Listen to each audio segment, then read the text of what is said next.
संदेश खाली को लेकर लगातार मैं युवाओं से हों चाहे बुजुर्ग हों लगातार राय ले रहा हूं, क्योंकि कल मोदी जी वहां पे गए थे और उन्होंने कहा कि जो हमारी माता बहनों के साथ संदेश खाली में हुआ है, जो साजिद शेख ने जो किया है वो बर्दाश्त के लायक नहीं है। सर, साजिद शेख को 55 दिन बाद अरेस्ट कर लिया, मोदी जी के जाने से एक दिन पहले अरेस्ट किया गया।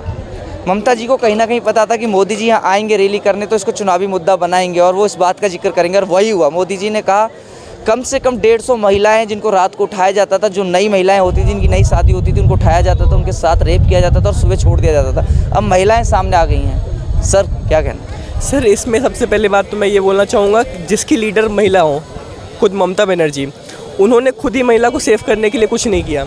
आपको याद होगा जब टीएमसी जीत के आई थी, उसके तुरंत बाद क्या हुआ था?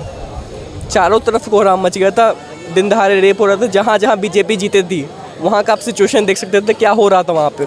और टीएमसी ने चुनाव से कुछ दिन पहले ही बोला था कि भैया अगर बीजेपी आई, अगर हम लोग को वोट नहीं मिला तो फिर टीएमसी देख लेगी, और जीतने के बाद भी देख ही रही थी कि क्या कर रही थी।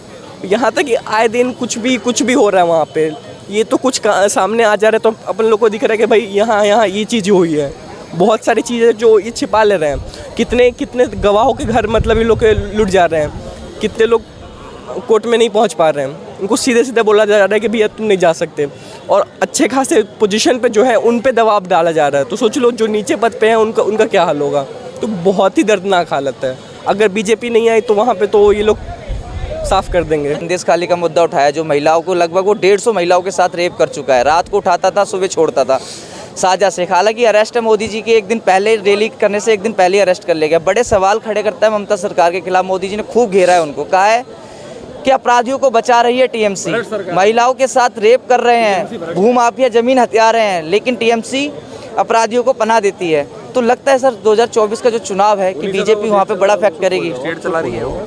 अब मैं बोलूँ? हाँ बोलो भाई, एक बात बताओ आप, जहाँ जहाँ पर बीजेपी सरकार नहीं है, बंगाल के अंदर आप कहते हो संदेश खाली का मैटर, जहाँ जहाँ बीजेपी सरकार नहीं है वहाँ हर जगह कोई ना कोई संदेश खाली है, और एक नहीं है, कम से कम 50 हैं। ऐसा क्यों?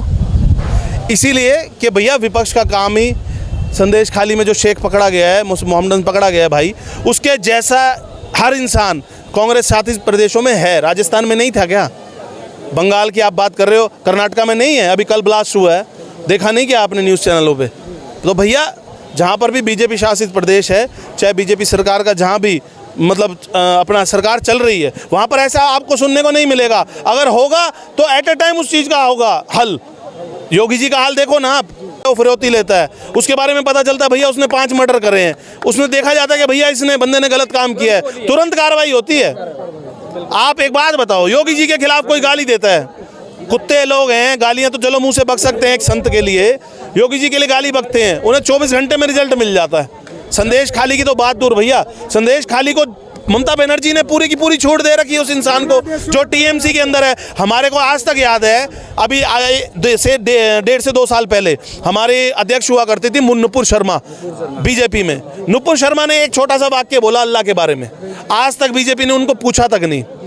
अब खुद सोचो ना बीजेपी की सोच, जो धर्म के बारे में उल्टा बोल रहे हैं, चाहे वो सामने वाला अपोजिशन वाला हमारे देश के बारे में उल्टा बोलता रहे, हमारे राम के बारे में उल्टा बोलता रहे, हमारे माँ बाप के बारे में उल्टा बोलता रहे, वहाँ पर कोई एक्शन नहीं होगा। लेकिन बीजेपी सरकार के अंदर इतना सा बात हुई और आज तक नुपुर शर्मा